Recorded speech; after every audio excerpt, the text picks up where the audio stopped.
Senator Waters. Thanks very much, Mr Acting Deputy President, and I rise to speak on the interim report of the Senate inquiry into the scourge of domestic violence that Australian women are being subjected to on a daily basis. And I wish firstly to commend the work both of the Chair, of the senators who participated in this inquiry, and also of the Secretariat. And I particularly want to thank the witnesses who came before us in this inquiry and poured their hearts out and showed us just how hard that they work and go above and beyond the call of duty to try and help these women and children. And we know, sadly, from the statistics just how many Australian women are suffering from family and domestic violence. 1 in 3 women over the age of 15 will at some point in their life experience domestic and family violence, and we know 1 in 5 will experience sexual violence.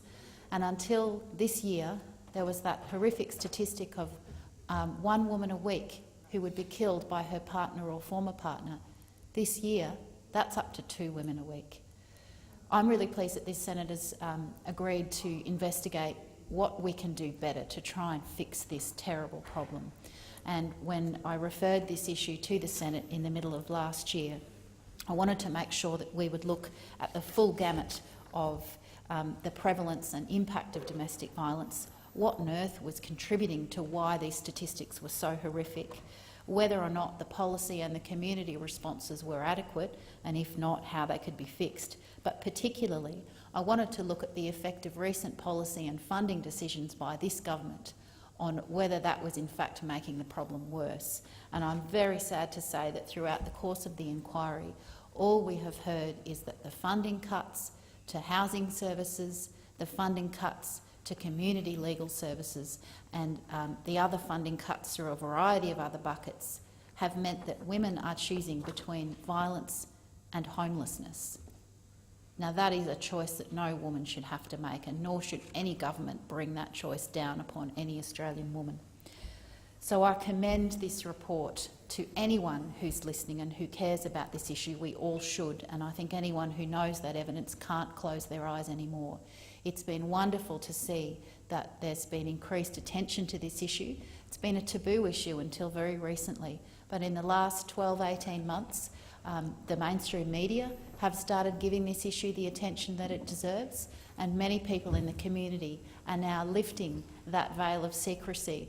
That's how we help address this issue, and it's been an absolute pleasure to bring the resources of this Senate to shine a light on the issue.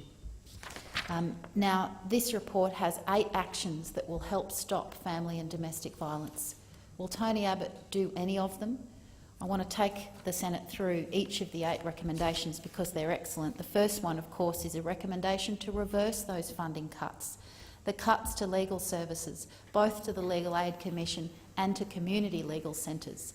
We heard some evidence right across the country, but the one that stuck with me, and I see Senator Nova Peris in the chamber here for the Northern Territory, the one that stuck with me was that one of the Northern Territory legal services no longer could afford to employ paid lawyers. They had one coordinator, and they were going to have to rely on law students to give advice to their clients on what women's legal rights were to try and escape domestic violence, to try and get apprehended violence orders, to try and sort out their housing situation.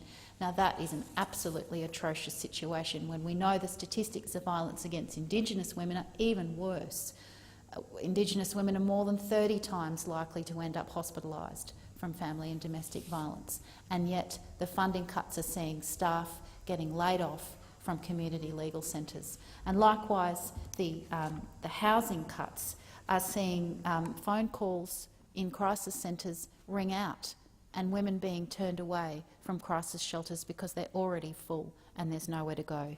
And we heard that very powerful evidence from countless witnesses that women are being forced to choose between violence and homelessness. Now, the second recommendation talks about not just reversing those funding cuts but actually boosting funding to community legal centres, which the Productivity Commission has recommended, and we endorse that wholeheartedly. The next recommendation talks about the important area of prevention as well as early intervention and crisis support, that full gamut. We can't focus at any end of the spectrum here. We need attention at all levels to try and prevent the terrible increase in statistics of domestic violence. Of course, increased coordination between the levels of government is crucial, as well as between the community sector. And one interesting recommendation is rather an old one. It's to expedite the harmonisation of intervention orders across jurisdictions. Now, this was a commitment that the National Action Plan to reduce violence against women and their children included about 4 years ago. Interestingly, it's an announcement that the Prime Minister, Tony Abbott, also made about 2 weeks ago. Well, we've been waiting 4 years now. It's about time we saw some action on harmonising those apprehended violence orders across the state so that when women flee, they don't have to go through that whole process again to get a fresh order. The next recommendation talks about including respectful relationships education in the national curriculum. Now, we know that the real drivers of domestic violence is the belief that men and women are not equal. And as a woman who certainly does not subscribe to that view, I find that very hard to compute that anyone believes that. But the statistics show that in societies where there is less gender equality, there is more domestic violence. There is a clear correlation there. And we need that education and that awareness raising to change those attitudes. And what better place than in our schools, and what better way than through our national curriculum. The next recommendation goes to the need for behavioural change programs for perpetrators. And I want to flag that there has been some wonderful work being done by men's groups to help work with their peers and help change those behaviours driven by those fundamental beliefs. And we commend the programs and the work that's being done by those men's groups. The next recommendation is about funding certainty to the National Research Organisation for Women's Safety, or ANROS as it's known. Now, this has been a wonderful initiative to establish a research program. Unfortunately, the funding envelope is so small, many of the research programs can't be completed. Now, clearly that's a farcical situation that could be easily rectified by budgetary decisions of this government. The last recommendation goes to addressing the particular scourge of family and domestic violence against Indigenous women, and I've mentioned that already, but the recommendation is for a review of the policies and services, particularly around the treatment of alcohol and drug abuse in the Northern Territory, and I look forward to the contribution of Senator Peris in that regard. What we have here is a plea for the Abbott Government to reverse those funding cuts to community legal centres and to women's shelters through the National Partnership Agreement on Homelessness, and unfortunately no longer through the National Rental Affordability Scheme, which this government completely axed. There is a plea to reverse those funding cuts. They are hurting Australian women. And I was so pleased to hear the Prime Minister say that he thought this was a national priority. We welcome that. This should be a national priority. But you can't just say the words, you have to do the actions. And there's been some terrible budget cuts, we know. It's certainly not just in this area. But the evidence is clear and the solution is perfectly clear. Reverse those funding cuts. Let's do everything we can to help Australian women and children get free from violence. And let's then invest in those programs to change the underlying attitudes that are leading to these horrific statistics. Now, I talked about gender inequality, and we need to look at that right across the board in society.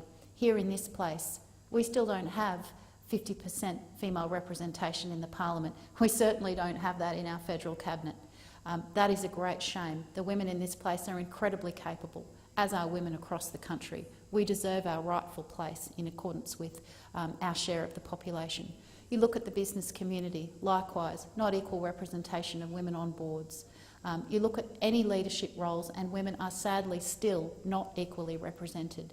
We need those strong female role models and we need legislative change to help drive that so that we can stamp out this belief once and for all that somehow men and women are not equal. If we change that fundamental belief and address that gender inequality, that's when we can start to see real change in the domestic violence statistics that this country is facing. Now, I'm confident that there's enough goodwill to seriously tackle this issue. Of course, the purse strings appear to be getting in the way, but we have a budget coming up. And the reason that this committee has decided to release an interim report is to try and influence the decisions of government in that budget. So I would plead with the Abbott Government to please reconsider those funding changes to community legal centres and housing, because you can help, and it's incumbent on all of us to do everything we can. Thank you, Senator.